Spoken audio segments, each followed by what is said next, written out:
So very nice to see everyone again. So please, everyone here, everyone online, sit up well, good posture, body and mind alert.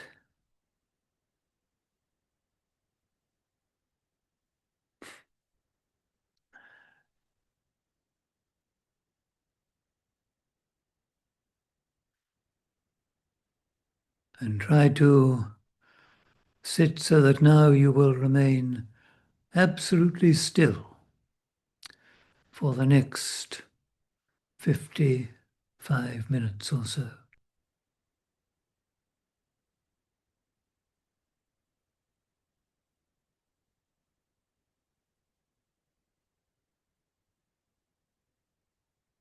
And you close your eyes, and as you do so, you leave behind all that you've been doing, all that you've been fussing with, everything. And you endeavor now to keep your attention right here and now.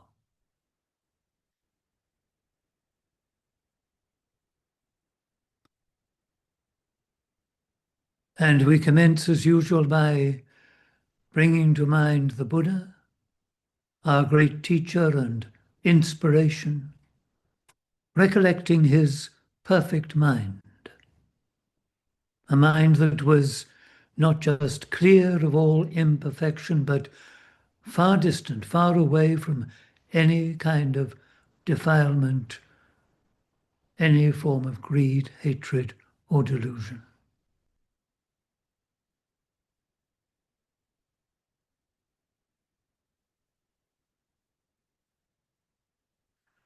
And with that came a mind of infinite compassion.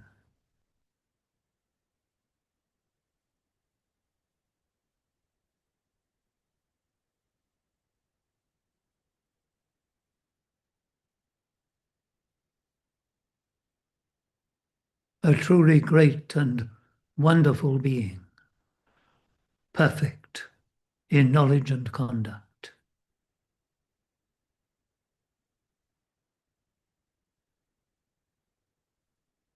Now, when you recollect the Buddha, when you remind yourselves of his extraordinary attributes, be inspired to do what you can to perfect your mind, to cleanse your mind of all imperfections and all greed, hatred, and delusion.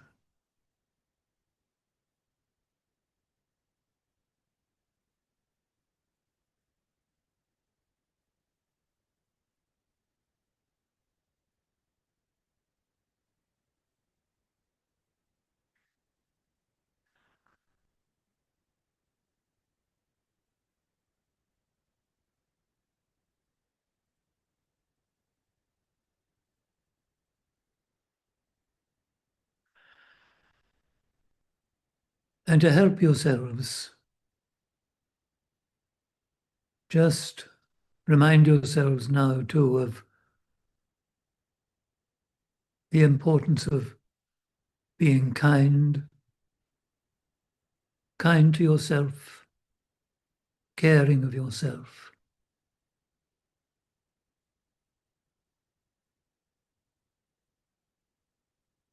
And appreciating your good qualities, your merits,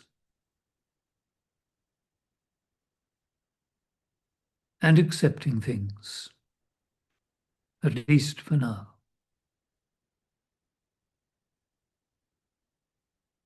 And of course, being kind and caring of others, appreciating their good qualities too,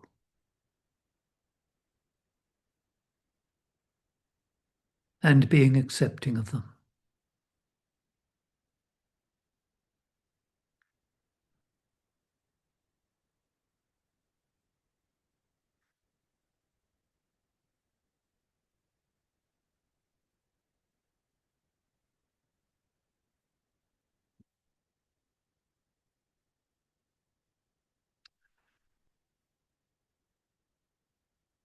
And then we must take a moment to remind ourselves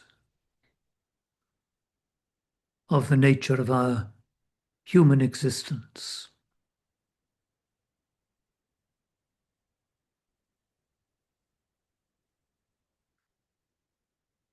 All the time that we are alive, all the time that we are doing things, we're getting older. Time is passing, and with every second, every minute, we're getting older and older. And there's nothing we can do about that.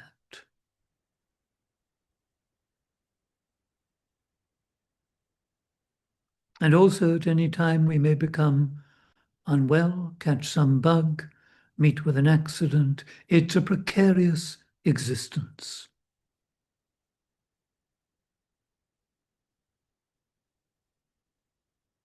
And then, whatever happens to us, whatever we do, however careful we are, there has to come a time when we will die.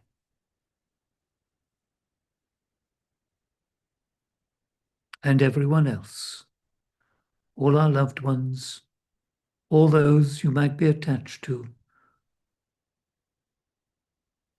all that lives must die.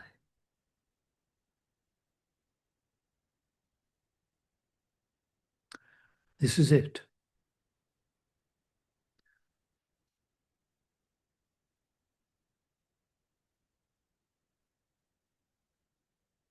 Now, our purpose in practicing is to make things better for ourselves. And making things better for ourselves makes things better for other people.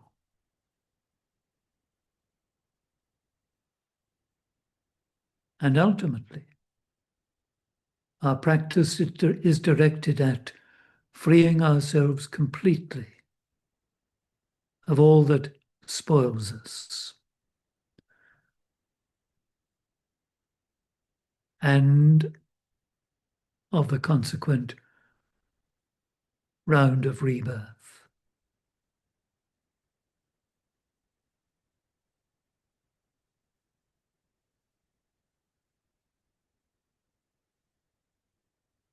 All of this depends on our mind.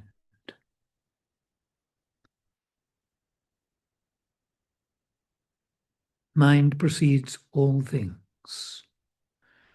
Mind is their chief, mind-made are they.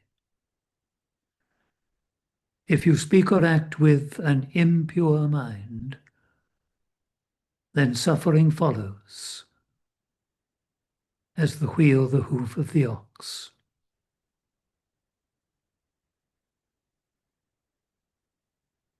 If you speak or act with a pure mind, then happiness follows as the shadow that never leaves.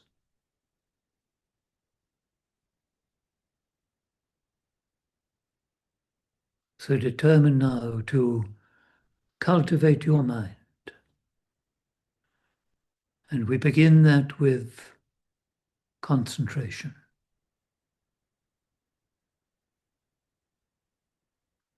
Gather your mind. Try not to let it go off into different directions now, but bring it together. And direct your collected mind, first of all, at your body. So you become mindful and aware of your physical presence.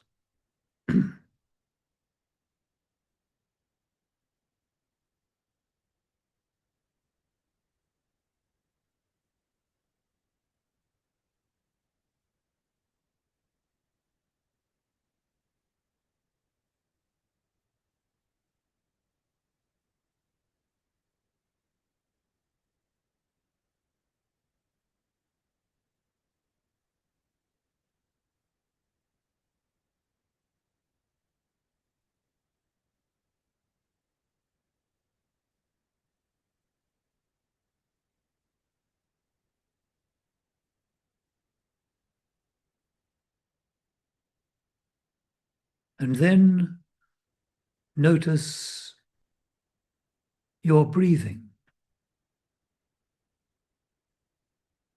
the sensation or movement generated by your breathing in and breathing out.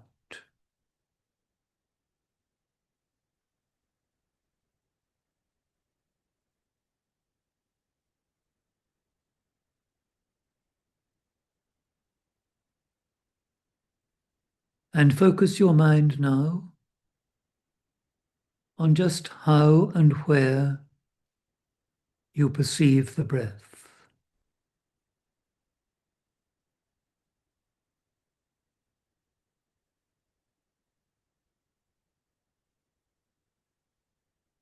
So that one point might be the upper lip. It could be over your heart. It might be with the rise and fall of your abdomen. But wherever you feel, wherever you are comfortable being aware of the in and out breath, concentrate your attention there.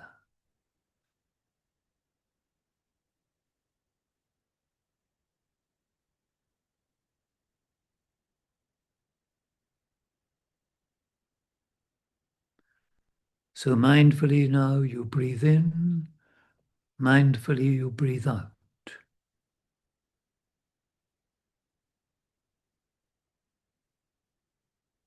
Let your breathing be quite normal, quite natural, but make sure you know it, each breath.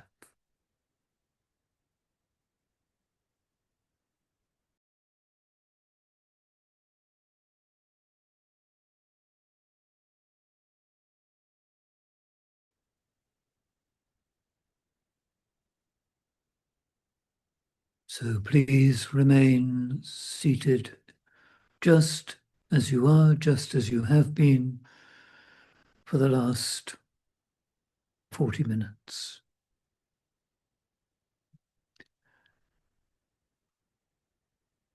But now, while I'm talking, become aware of what I'm saying and cultivate listening, just listening.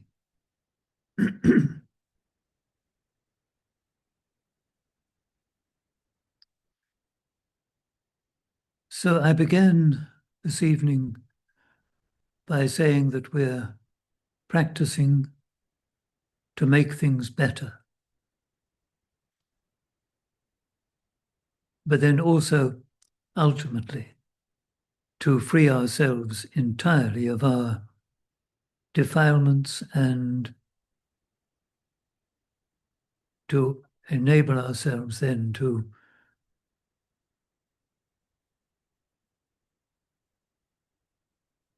be free of the round of rebirth.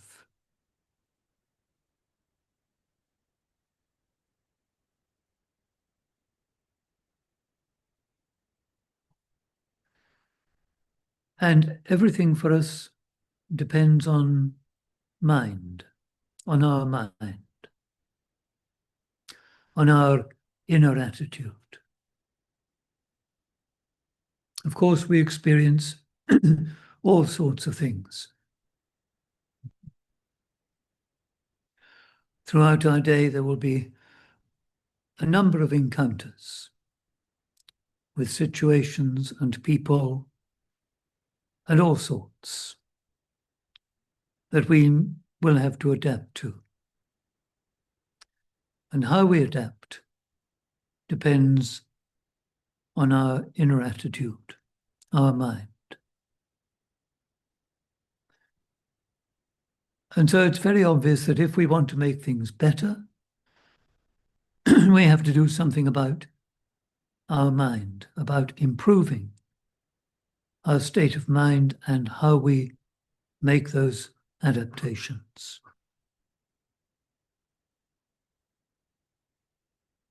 And we do that by learning to concentrate and to be mindful and aware. But to make things really better, and to certainly get anywhere near dealing with these brute defilements of greed, hatred, and delusion, we have to cultivate what is known as insight. So in the first place, we're concentrating, we're quietening our minds, we're doing our best to get some control over our minds. And then we're able to observe, to watch ourselves. And here we, of course, employ mindfulness and what is known as bare attention. This is a part of this practice of being mindful and aware.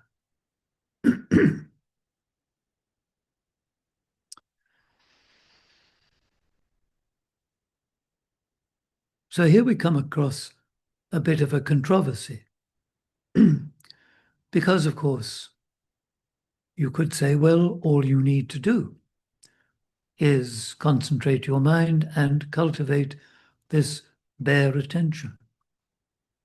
When you simply attend to something, inevitably, in time, you can't help but see the nature of that object, of that experience, or whatever.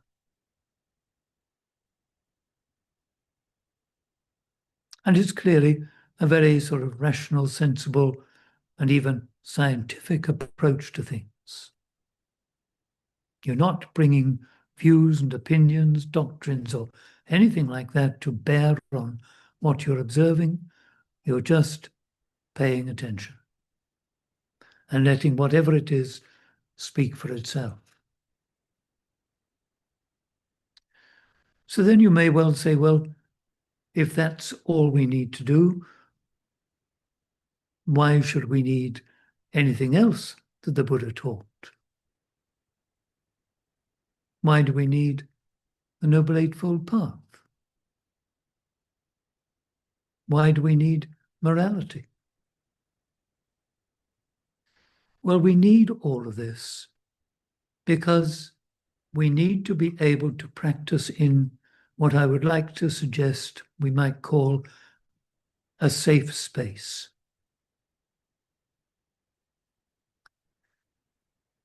When we look at the Noble Eightfold Path, right at the top, right at the beginning, we have the purpose. Yes, we have the admission that we've understood something. That's why we want to practice. But there's also made very clear there the direction that all this is going to take us in, this Noble Eightfold Path, the purpose of it. And that affects our attitude, the way that we now begin to think, the direction that we want ourselves to travel in.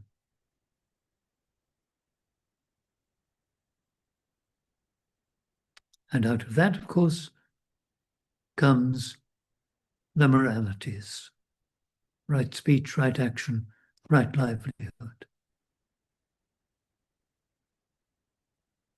So our focus is on right understanding, on seeing and understanding things properly.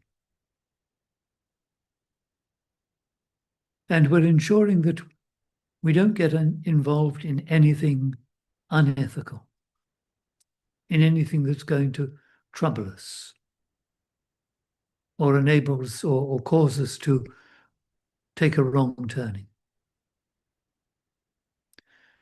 We're creating a safe space. Within that, then we can work with our minds, and especially we can pay attention to our experiences. And we can watch even the most awful states of mind that might come up quite securely, because we're not going to be doing anything wrong, harmful, or unethical. We're safe. We can watch. We can pay careful attention to whatever thoughts, feelings, whatever might break into our attempts to concentrate our mind.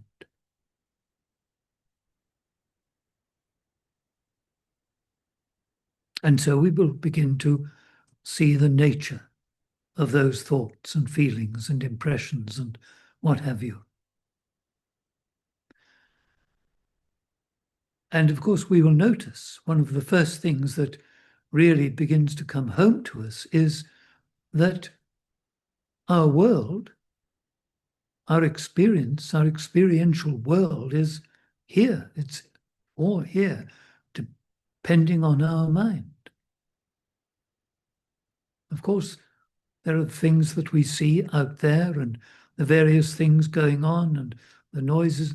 It's all out there, but our knowledge of it, our experience of it, our attitude towards it, whether we like it or not, whether we are inclined to be patient with it or not, is all here.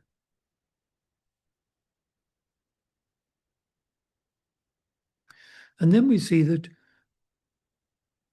whatever it is, whatever we're experiencing, whether it's the aches and pains that you might feel, it's all changing. It's all change. It never stops. And this is very, very important.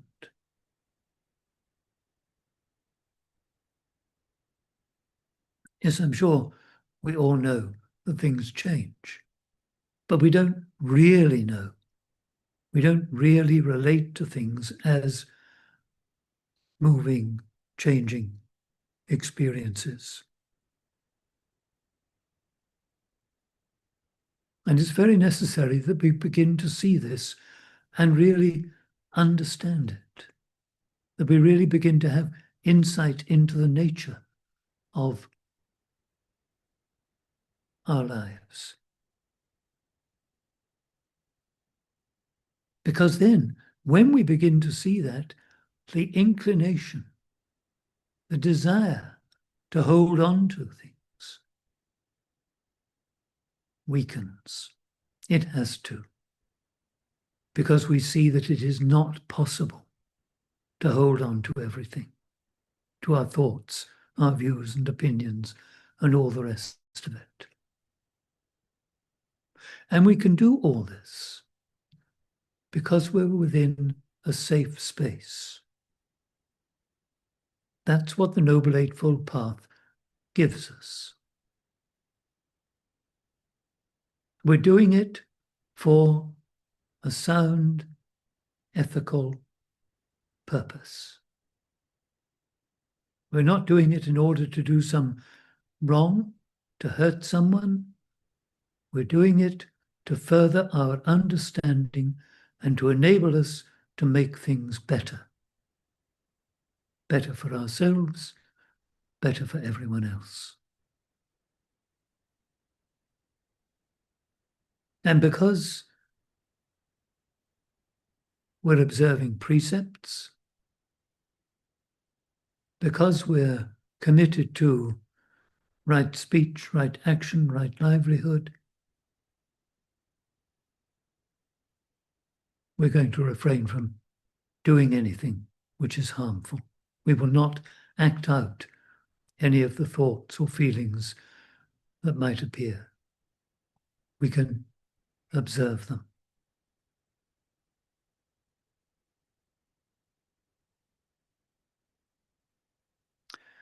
And so we make things better because we begin to understand things better.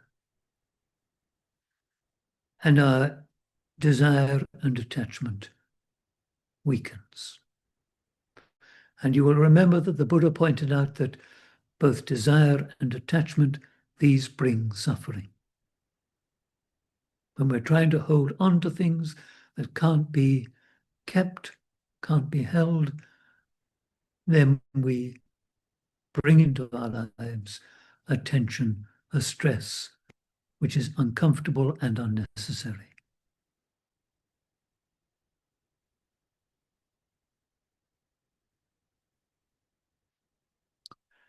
So this is it. Not very complicated. A simple way of examining experience and beginning to see the nature of it, beginning to understand ourselves and how we make life difficult for ourselves. Because I'm afraid that's what we do.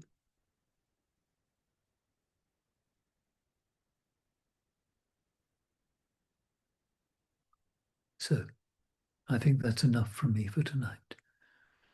We'll sit for a moment or two longer, and please focus your minds now on loving kindness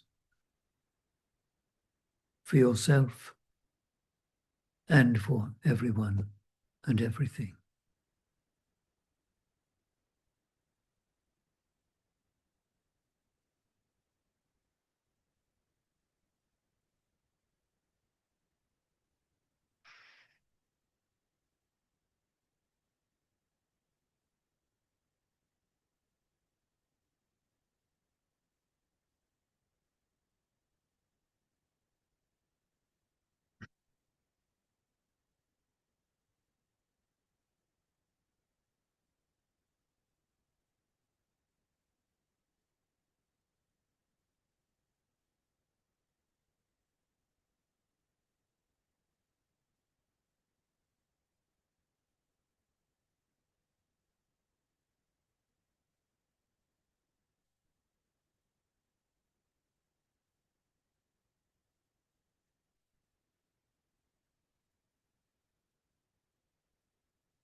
May you and all beings be well and happy. May you and all beings be free from all suffering. May you and all beings realize for yourselves the secure peace of Nibbana.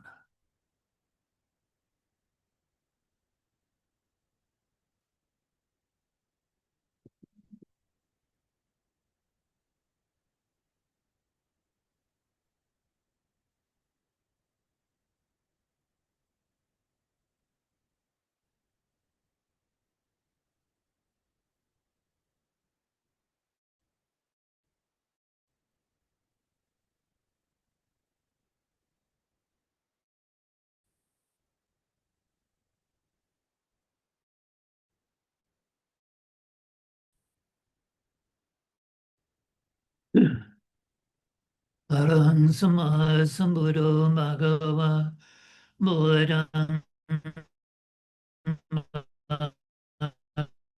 Bhagavantang Abhivadini Swakato Bhagavanta Dhammo Dhamman Vasami Supatipanno Bhagavanto Savaka Sangho Sanghang Namami.